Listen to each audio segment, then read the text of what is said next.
speak to Tanya Haj-Hassan. She's a paediatric intensive care and humanitarian doctor with MSF. Tanya, thank you very much for being with us.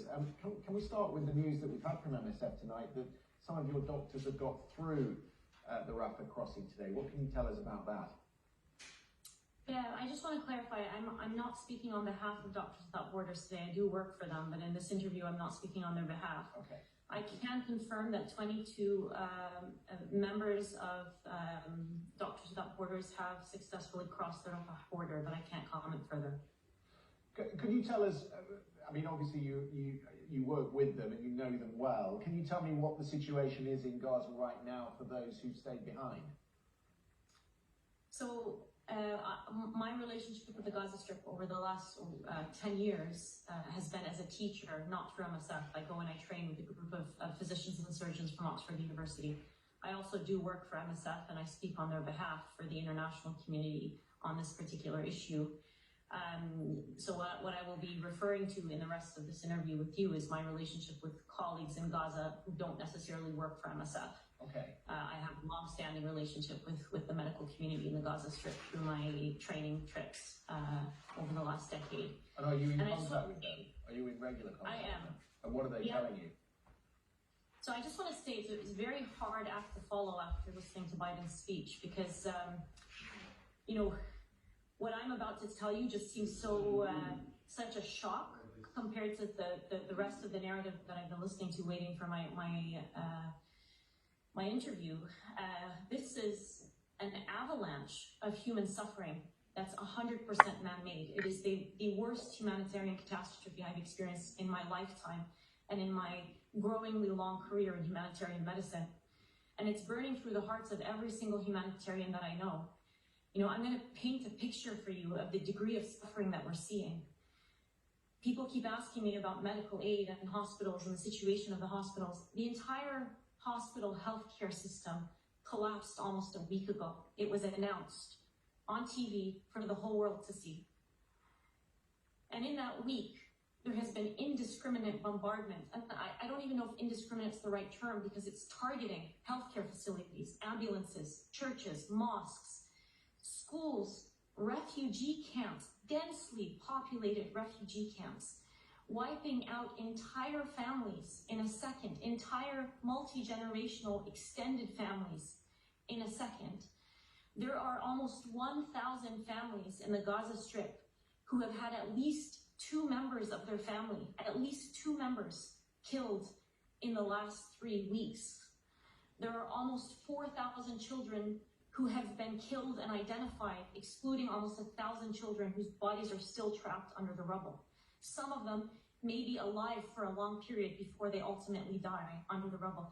And I'm sorry if there are any young, children watching this. Perhaps this is a good time to ask them to leave the room. But I think it's important that I paint a picture, particularly when I'm following a news narrative that almost dismisses this avalanche of suffering that is unprecedented in modern times. You know, there's an acronym in the Gaza Strip right now. I'm a pediatric intensive care doctor. I see a lot of suffering in my career. There's an acronym that is unique to the Gaza Strip, and it's WCNSF. Wounded child, no surviving family. Children, and it is used not infrequently in the last 3 weeks. It was coined in the last three weeks. One physician told me a few days ago that a little girl came in wounded, and she had a piece of paper in her pocket that she handed to him. He sent me a picture of the piece of paper. It had 27 names on it, and she said, "These are the members of my family that were with me in my home. Please look for them.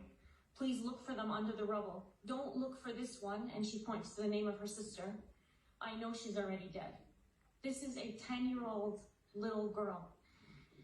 Wounded child, no surviving family should not exist as an acronym. And to follow President Biden as he continues to justify and to warmonger, all I can say is this has to stop. It's a collective stain on our humanity. It's a stain on our collective humanity. Tanya, let me ask you, you paint such a vivid and horrific picture. You really do, and I understand that these are your friends who you've worked with and how difficult that must be. You're not alone. I've been hearing today reading testimony today from Philip Lazzarini, who's the Commissioner General of UNRWA. He's been speaking to the UN Security Council. He said this: the sanitary conditions are appalling. People live on very little bread and whatever is left of some water.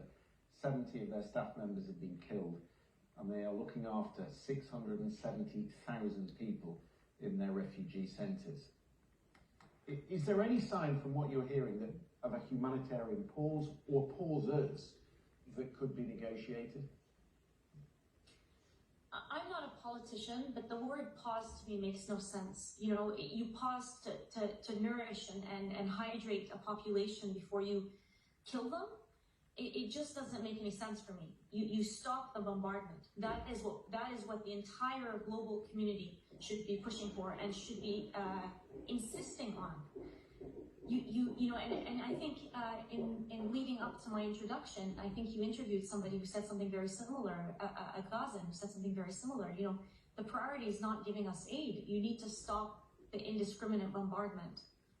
So I think, yes, what is needed is a humanitarian truce or a ceasefire, global intervention, things that were voted for by the overwhelming majority of countries on this planet a few days ago in the General Assembly of the United Nations, yet they're not adhered to and are completely disregarded by the powers that be. Two powers, to be specific. Tanya, I'm going to have to leave it there because I am out of time, but I hear you, people will have heard you. It's a very powerful message that you're giving us. And thank you very much for joining us this evening on the programme. Thank you. And thank you for everybody watching this programme who's standing up for humanity. We will win.